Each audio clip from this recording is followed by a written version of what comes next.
শাওন চক্রবর্তী, তিনি 90s kid, জন্ম 9-এর দশকে। আর 90s-এ গিটার বাজিয়ে গান গেয়েছিলেন অঞ্জন দত্ত। গায়ক হয়ে ওঠার আগে যে অঞ্জন দত্ত ছিলেন অভিনেতা। কাট টু 2024। শাওন চক্রবর্তী ওরফে জুনিয়র অঞ্জন দত্তর সঙ্গে পরিচয় হলো বাংলা ছবির দর্শকের। সৌজন্যে পরিচালক অভিনেতা অঞ্জন দত্তের ছবি চালচিত্র এখন। শাওন চক্রবর্তীর সঙ্গে একান্ত কথোপকথনে আনন্দবাজার অনলাইন।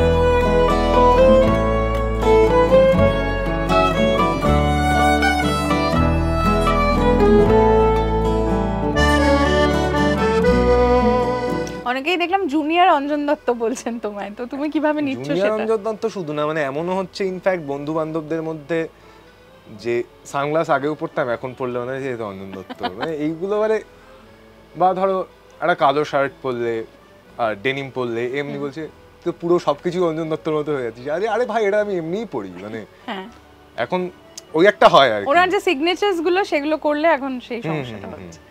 সমস্যাও বলবো না, আমি এনজয় করছি এটা। আচ্ছা, অনেকেই বলেছেন যে তুই না একদম মানে অঞ্জন ছোটবেলায় একদমই এরকম ছিল। এবার আমি তো অঞ্জনদাকে সেই বয়সে দেখিনি বা তার কোনো ভিডিও বা কিছুই ছিল না, কিন্তু মোটামুটি ইমাজিন করে নিয়েছি যে ঠিক কিরকম হতে পারে লোকটা ওই সময় ওই বয়সে। এবার সেইখান থেকে এরকম একটা ফিডব্যাক পাওয়া আমার কাছে অত্যন্ত আনন্দের ব্যাপার। আচ্ছা, এটা বলো যে মানে যখন প্রথম তোমার কাছে এই চরিত্রটা এলো তখন প্রথম কি মাথায় এসেছিল? কারণ চরিত্রটাকে তুমি পুরো কপি করতে চাওনি আমার যা দেখে মনে হয়েছে। প্রথমে অঞ্জনদার সাথেই কথা, মানে অঞ্জনদার সাথে এক্স্যাক্ট স্ক্রিপ্টের আগেও অঞ্জনদা কিভাবে ভাবছেন সেটা নিয়ে দীর্ঘ আলোচনা হয়েছিল।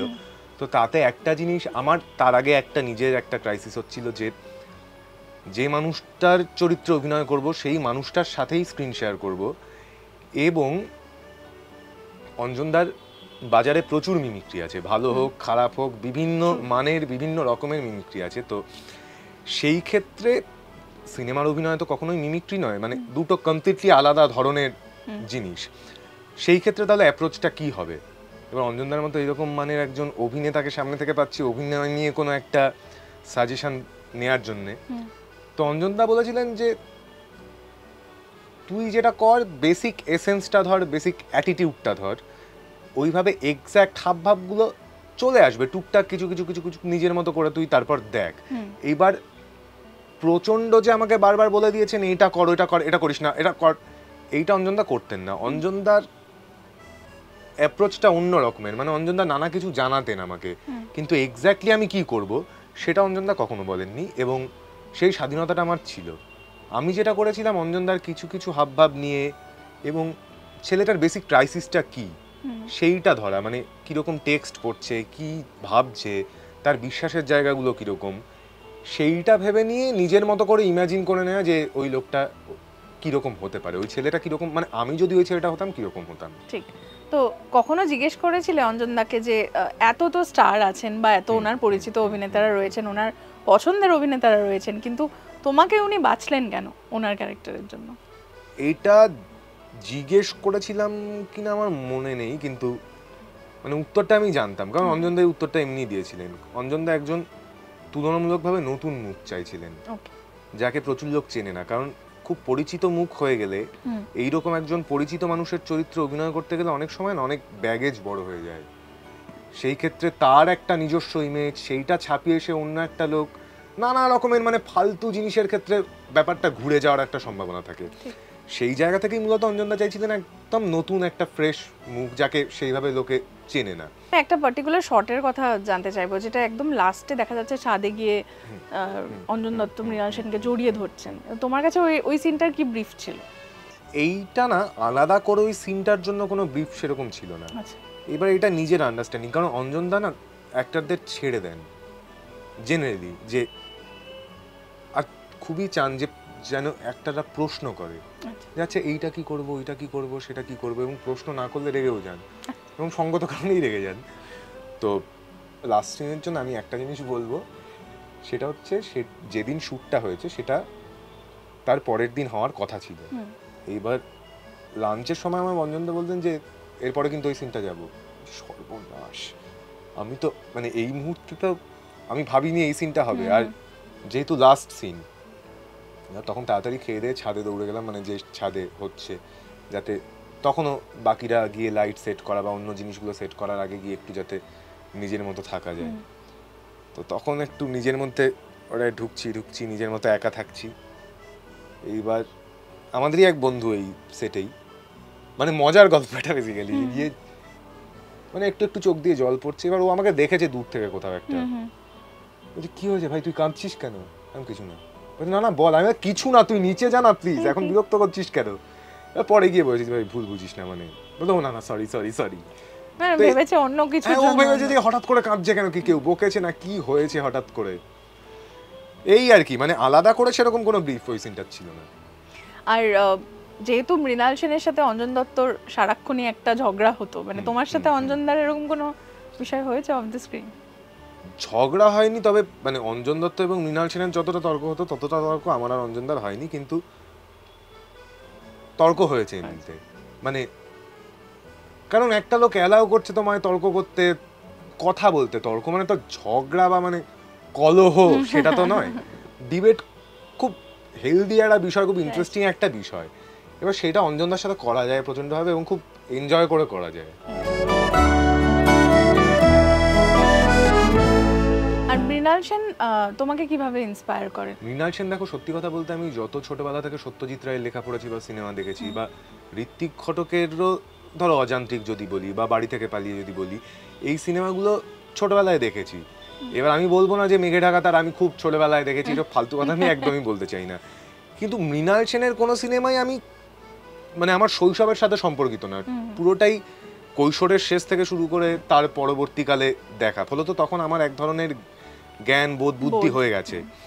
এইবার সেই জায়গা থেকে যখন দেখা শুরু করলাম, আমার খুব ইন্টারেস্টিং লাগা শুরু হলো যে মানে ধরো এই বাংলা নিউ ওয়েভ বলতে যেটা বোঝায়, মানে ওরকম জার্ক হচ্ছে ক্যামেরা, ওরকম জাম্প কাট, ওরকম বিভিন্ন কিছু হয়ে যাচ্ছে। গল্প বলার বা ন্যারেটিভের যে নিজস্ব, যে নিজস্ব বলবো না, যে পরিচিত ধরনটা, সেটার আলো কমপ্লিটলি ভেঙে দিচ্ছে। সেটা আমার খুব ইন্টারেস্টিং প্রথমে লেগেছিল। এবং প্রথমে দেখতে গিয়ে, আমি ইন জেনারেল সিনেমা দেখতে গিয়ে না কখনো আচ্ছা এর পলিটিক্সটা কি, এই কি গভীর কথাটা কি বলছে, এটা আমি খুব একটা দেখার চেষ্টা করি না। একটা সিনেমা দেখবো মানে ভালো লাগার জায়গা থেকে দেখবো, সেইখান থেকে দেখতে গিয়েই আমার ইন্টারেস্টিং লাগা শুরু করে সিনেমাগুলো। পরবর্তীতে দেখতে দেখতে ডেফিনেটলি একটা রাজনৈতিক পরিপ্রেক্ষিত তো ডেফিনেটলি আছে খুব, কিন্তু সিনেমায় রাজনীতিটা একটা পোস্টার লিখে যেভাবে রাজনৈতিক কথা বলা হয় সেইভাবে তো আসে না, তার আরো বহু স্তরীয় সেটা। কারণ সিনেমা ফর্ম হিসেবে এত ওয়াইড একটা ফর্ম, সেখানে অনেক কিছু ইনকর্পোরেট করা যায়, অনেক অনেক আরো বিস্তৃতভাবে, অনেক নানা রকমভাবে বলা যায়। সেই জায়গা থেকেই আমার ইন্টারেস্টটা ইনিশিয়ালি শুরু হয়। আর তাছাড়া মৃণাল সেন যে রাজনীতিতে বিশ্বাস করতেন, সেই রাজনীতি নিয়ে এমনি আমার এক ধরনের মানে খুব সরাসরিভাবেই আমি সহমত পোষণ করি এবং সেই রাজনৈতিক বিশ্বাসেও আমি বিশ্বাসী। এখন এই মুহূর্তে রাজনৈতিক দিক দিয়ে খুব মানে ওই বলে না, রাজনৈতিক বিষয় নিয়ে সিরিয়াস ছবি খুব একটা হয় না, সেটা কেন বলে মনে হয়? তার কারণ বানাতে গেলে বেশিরভাগ ক্ষেত্রেই যে বানাচ্ছে তার নিজের রাজনৈতিক স্ট্যান্ড পয়েন্টটা নিজের কাছে ক্লিয়ার থাকা দরকার, এবং তার মানে তার মেটেরিয়াল চাওয়া পাওয়ার থেকেও তার শৈল্পিক জায়গাটাকে কিছু ক্ষেত্রে গুরুত্ব না দিলে বেশি, আমার মনে হয় না এটা সম্ভব। কোচবিহারের জন্ম, ছেলেবেলা কেটেছিল সেখানেই। তিস্তার পাড়ে বেড়ে ওঠা ছেলেটি অনেক স্বপ্ন নিয়ে এসেছিলেন কলকাতায়। কলেজ, পড়াশোনা, নাটক চলছিল রমরমিয়ে। যাদবপুর বিশ্ববিদ্যালয়ের তুলনামূলক সাহিত্য বিভাগের ছাত্র, করেছেন পিএইচডিও। কিভাবে আসা কলকাতায়? কলকাতায় মানে থাকতে শুরু করা পড়াশোনার সূত্রে, মানে আমার কলেজ জীবন থেকে পুরোটাই কলকাতায়। কলেজ আর আমার মানে ইউনিভার্সিটি, বেসিক্যালি কলেজ ইউনিভার্সিটি একসাথে, যাদবপুর। অভিনয়ে আসার প্ল্যান কি ছিল আগে থেকে নাকি হঠাৎ করেই? দেখো, ক্যামেরায় অভিনয় করবো কিনা সেটা আমি ছোটবেলা থেকে কখনোই সেভাবে ভাবিনি, কিন্তু ছোটবেলা থেকেই আমি থিয়েটার করেছি প্রচুর। এবং প্রথম যা হয় মানে খুব অভিনয় করব বা কেন করছি কি মানে খুব প্রচুর ভেবে সেটা হয়েছে তা না, মজা লাগছে করছি, ডাকছে লোকজন করছি, এইভাবেই শুরু হয়েছিল। এবার তারপর করতে করতে ব্যাপারটা তৈরি হয়েছিল। তোমার ক্যারিয়ার গ্রাফ যদি দেখি যে যতগুলো চরিত্র তুমি করেছো প্রত্যেকটাতেই একটা করে সোশ্যাল মেসেজ রয়েছে, মানে এটা কি কনসিয়াস ডিসিশন? আমার মনে হয় যে এমন চরিত্র করতে আমি চাই যে চরিত্রটা একটা মানে আছে, মানে একদম মিনিংলেস, মানে জাস্ট আছে একটা, কেন আছে কি ব্যাপার, সেই চরিত্র করতে আমি কখনোই ইন্টারেস্টেড নই। ফলত আমি বরাবরই ওইটা দেখতে আগ্রহী যে চরিত্রটার পারপাসটা কিরকম এবং স্ক্রিপ্টটা কি আদৌ মানে কিছু আছে। তো সেই অর্থে মশালা ছবি যেটাকে বলা হয় কমার্শিয়াল ছবি কোটানকোট, সেই ধরনের ছবিতে প্রচুর ভালো কমার্শিয়াল মশালা ছবি কিন্তু আছে যেগুলো খুব ইন্টারেস্টিং।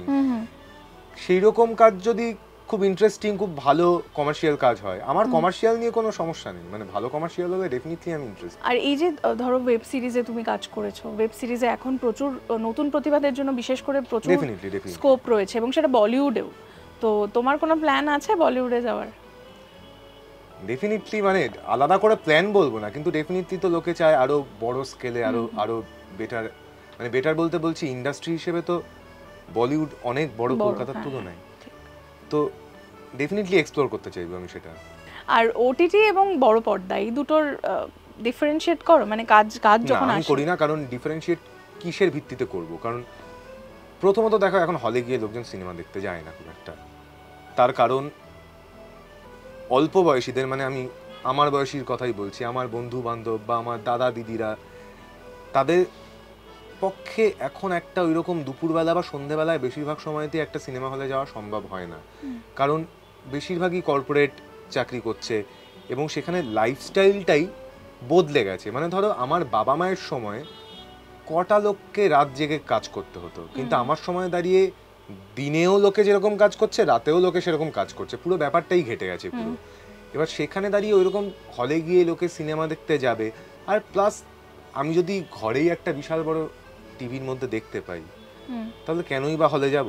আরেকটা ব্যাপারও হচ্ছে, অনেকগুলো ব্যাপার আছে যে ধরো আমি তোমায় একটা প্রশ্ন জিজ্ঞেস করছি যে তুমি ভালো সিনেমা যা যা দেখেছো, তুমি তার কটা সিনেমা হলে গিয়ে দেখেছো? বেশিরভাগই তো আমাদের জন্মেরই আগে হলে সে তার কটা সিনেমা এসছে, সেগুলো আমরা হয় ল্যাপটপে দেখেছি বা কম্পিউটারে দেখেছি বা কোথাও না কোথাও একটা অন্য কোনো ডিভাইসের মধ্যে দিয়ে দেখেছি, ফলত ওই ব্যাপারগুলো আমার মাথায় জেনারেলি থাকে না। আর অভিনয়ের ক্ষেত্রে যদি বলো, মানে এইরকম তো নয় যে বড় পর্দা হলে আমার অভিনয় একরকম হবে, ওটিটি হলে আরেক রকম হবে, ফলত এইগুলো আমি খুব একটা মানে মনে হয় না আমার এগুলো খুব একটা ভাবার জায়গা থাকে। যে আগামী দিনে কি মানে ঝুলিতে কি রয়েছে? নিশ্চয়ই অনেক অফার্স আসছে এটার পর। মানে আমি একটু বেছে কাজ করতে চাইছি এই মুহূর্তে, প্রচুর কাজ করতে চাইছি না এই মুহূর্তে দাঁড়িয়ে, একটু ভালো স্ক্রিপ্ট ভালো কাজ সেটাই প্রায়োরিটাইজ করব।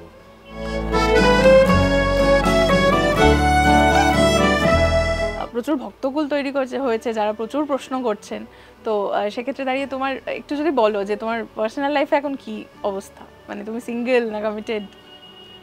না, আপাতত সিঙ্গেল, কারণ মানে যখনই যার প্রতি একটা প্রেম জাগছে সেই কলকাতা ছেড়ে পালিয়ে যাচ্ছে। এবার সেখান থেকে আমার মনে হয় শেষের সিনটা, মানে আমি আশা করি মানে যাদের প্রেমে এরকম পড়েছি বিভিন্ন সময় তারা হয় যদি দেখে এবং যদি আবার কলকাতার প্রতি তাদের একটা আলাদা টান তৈরি হয়, আবার তো বেশ মজাই লাগবে, মানে রিলেট করতে পারবেন তারা।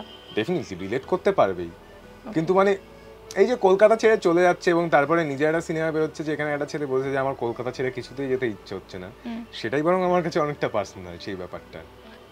অনেক শুভেচ্ছা আগামীর জন্য। নিশ্চয়ই তোমার ভক্তকুলরা যারা দেখলেন তাদের কাছে কিছু হলেও আমরা পৌঁছে দিতে পারলাম তোমার ব্যক্তিগত জীবন সম্পর্কে।